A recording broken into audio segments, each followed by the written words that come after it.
U srijedu, 22.4.2009. godine, u sali Skupštine opštine održana je prva sjednica Omladinskog parlamenta opštine Brod. Predsjedavanje prvom sjednicom parlamenta učenici su povjerili načelniku opštine Brod Milovanu Čereku. Omladinski parlament broji 25 delegata koliko broji Skupština opštine Brod. Na prethodnoj konstitutivnoj sjednici za predsjednika parlamenta izabrana je Slobodanka Tešanović.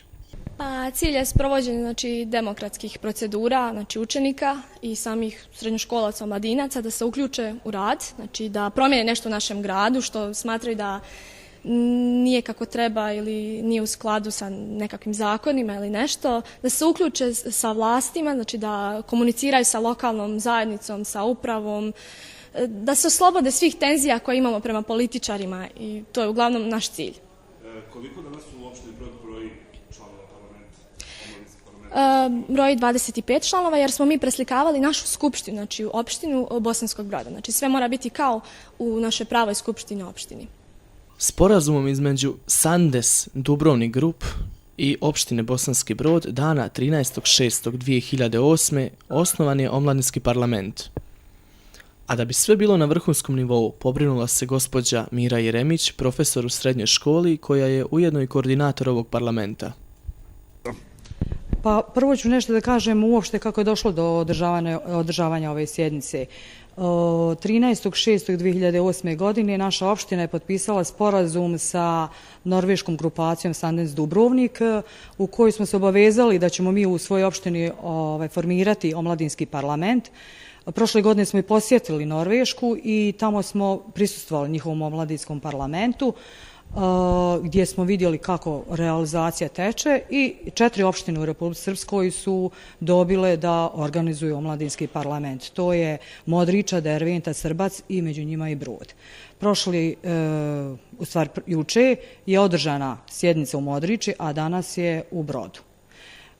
Cilj je da mladi se uključe u odlučivanje, da radimo na demokratiji, a ujedno i da uspostavi sa lokalnim vlastima određenu saradnju u cilju donošenja određenih odluka koje se tiču njih. Da mladi kažu šta žele promijeniti i da onda to realizuju. Vi kao profesor i kao koordinator, da nam kažete samo koliko mladi su aktivni u stvari u projektu? Mladi su ovim projektom oduševljeni jer se nešto pita i njih i žele da rade, žele da učestvuju u svemu, ne samo da donose odluke, već da to sprovedu. Delegati su se od ponuđenih 9 malih projekata odlučili za 6 koji su odobreni od strane načelnika Čereka. Vrijednost ovih projekata je 4.980 konvertibilnih maraka.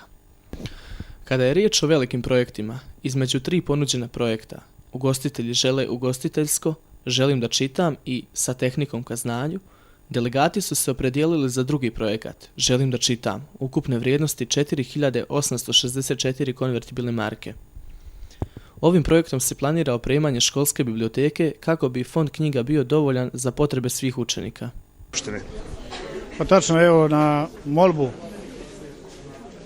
učenika škole i delegata tog omladinskog parlamenta ja sam prihvatio se da predsjedavam njihovoj prvoj sjednici i mogu vam reći da sam stvarno oduševljen. Oduševljen sam zbog mnogo čega.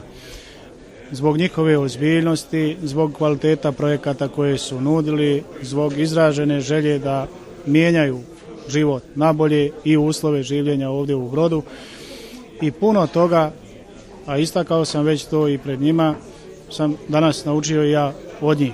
Vjerujem i ovi drugi prisutni, stariji su naučili od ove omladine kako treba zalagati se za svoje ciljeve i kako treba prepoznati ciljeve. Dakle, oni će imati u potpunosti podršku opštinske administracije i što se tiče davanja iz budžeta. U ovom momentu vrijednosti njihovih projekata je 10.000 maraka i to nije uopšte sporno. Nastavit ćemo saradnju sa njima i nadam se da će oni biti ti koji će promijeniti mišljenje većine Brođana o potrebi uređenja svoga grada, o potrebi da živimo u normalnijim uslovima, ljepšem okruženju i gledajući sve to, evo još jednom kažem, sretan sam da sam imao priliku predsjedavati. Sjednica parlamenta je protekla u ugodnoj atmosferi, a pored delegata sjednici je prisustvovalo oko 50 gostiju.